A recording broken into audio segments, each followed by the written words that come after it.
Bonjour à tous, c'est Roland pour une nouvelle analyse. Ce soir on va voir la paire GBP-USD, donc le câble.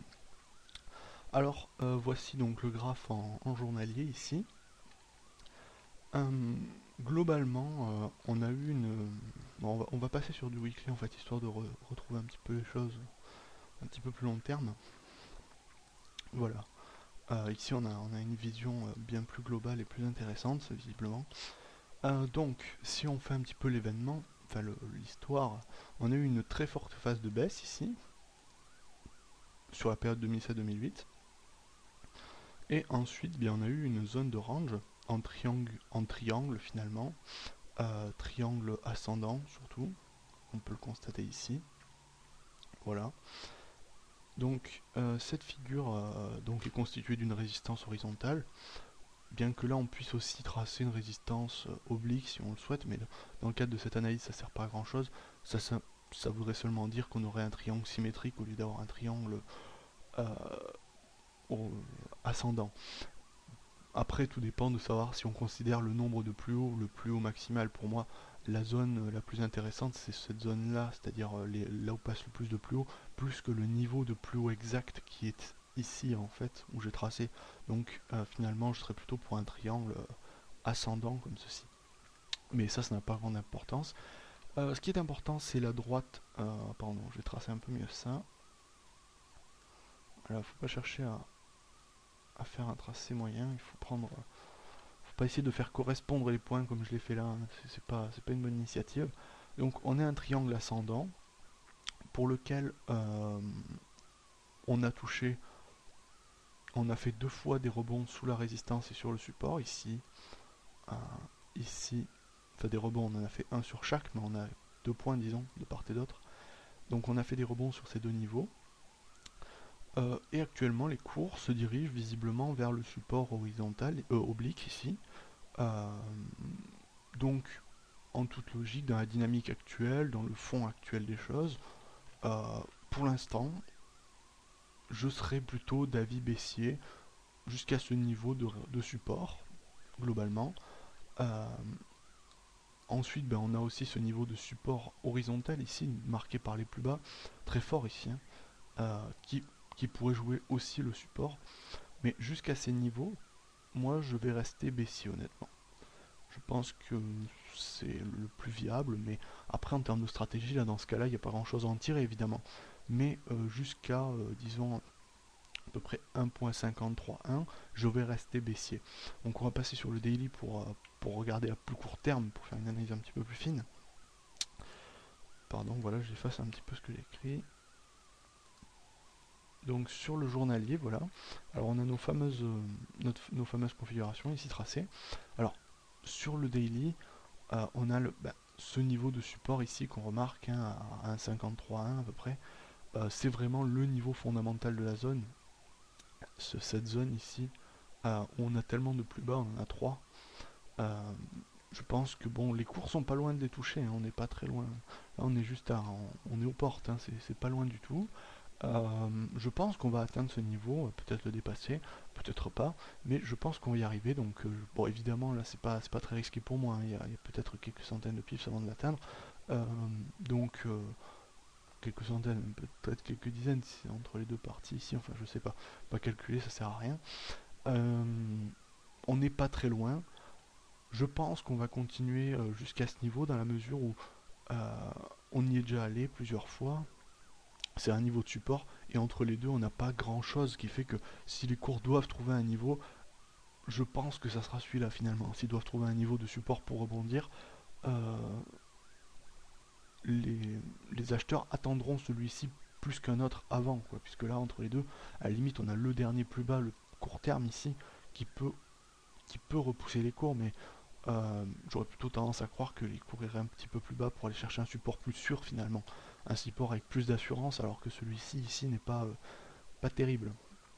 On va mettre 2-3 indicateurs. Voilà donc. Il faudra que je change la couleur par défaut de la M20 parce qu'à chaque fois elle est en bleu marine. Voilà, on va passer en bleu clair un peu. Ici, voilà.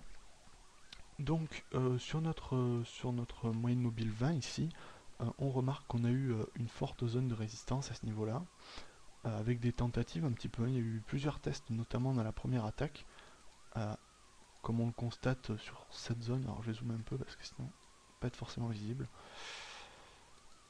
Ici, on a eu plein de mèches là, qui sont allées toucher la M20, plein de tentatives de cassure, et on n'a eu aucun breakout, hein, finalement, on n'a pas eu de cassure.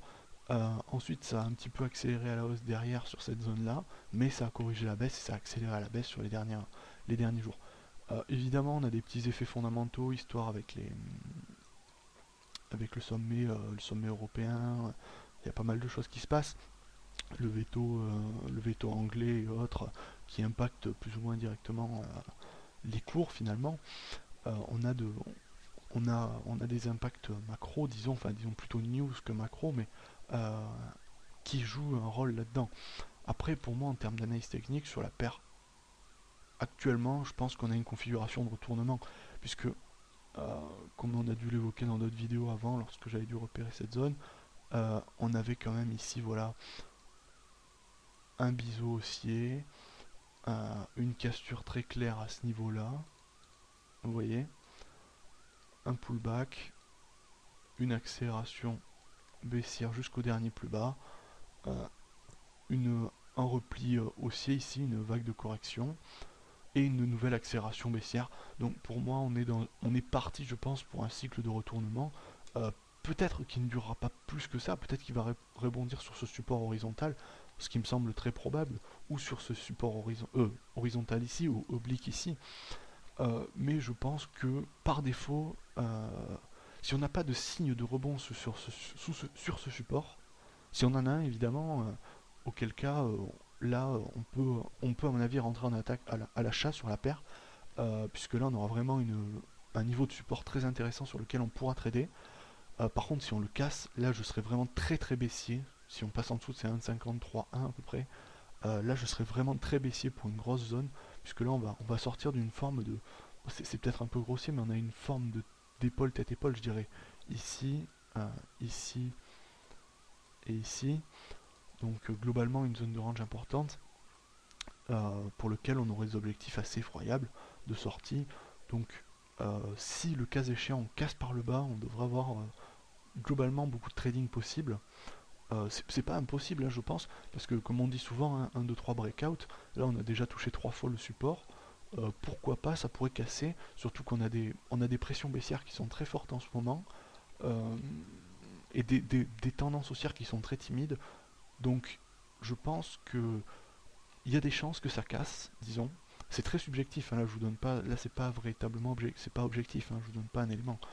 Puisqu'on peut avoir, je pense qu'on a à peu près, c'est un petit peu kiff kiff, là, les chances que ça rebondisse ou pas. On n'a pas de scénario très profond qui se dégage, malgré une tendance baissière sur le fond sur le fond weekly, euh, et ici la cassure du biseau, qui sont des éléments déterminants. Mais à court terme ici, savoir si ça va rebondir maintenant ou pas, c'est pas vraiment évident de le dire. Évidemment, on peut supposer qu'on aura un mouvement baissier après le rebond ici, après cette phase de correction, qui sera égal au précédent, et auquel cas là, on casserait forcément à la baisse. Mais dans la pratique du trading ici, moi ce que je te conseillerais c'est attendre le contact du niveau, voir ce qui se passe, s'il y a une cassure en force, là on short pour un bon moment, et si ça rebondit, mais très clairement, là je pense qu'on peut jouer de l'achat à court terme, et privilégier des coupures partielles de position et laisser courir le reste de manière à sécuriser ses gains, puisque là on va avoir beaucoup de niveaux de résistance potentiels à suivre, alors qu'au niveau du support, si on casse ce niveau de support, vraiment, c'est vraiment à mon avis la chute aux enfers, hein. Il n'y a pas vraiment, vous voyez, si on passe sous ce niveau des 1,53,1, sur toute cette dimension là, on n'a rien, je veux dire, il n'y a quasiment rien, il y a un niveau ici, là, qui pourrait potentiellement faire support, tandis qu'à la hausse, là on a plein de niveaux à la hausse, hein. Enfin, comme niveau de résistance on a là, on en a ici, on va avoir potentiellement des supports qui deviendraient résistance, ici on en a un autre, donc là si globalement si on passe sous les 1,53, je dis plein short et on y va, pour du moyen terme, on peut laisser courir les positions très largement. Alors que si c'est à la hausse, si on choisit une stratégie d'achat, dans le cas où on aurait un rebond évident, mais de toute façon, si on a un rebond évident, je l'évoquerai dans la suite du post, hein, sur la vidéo, pour dire qu'est-ce qu'il en sera.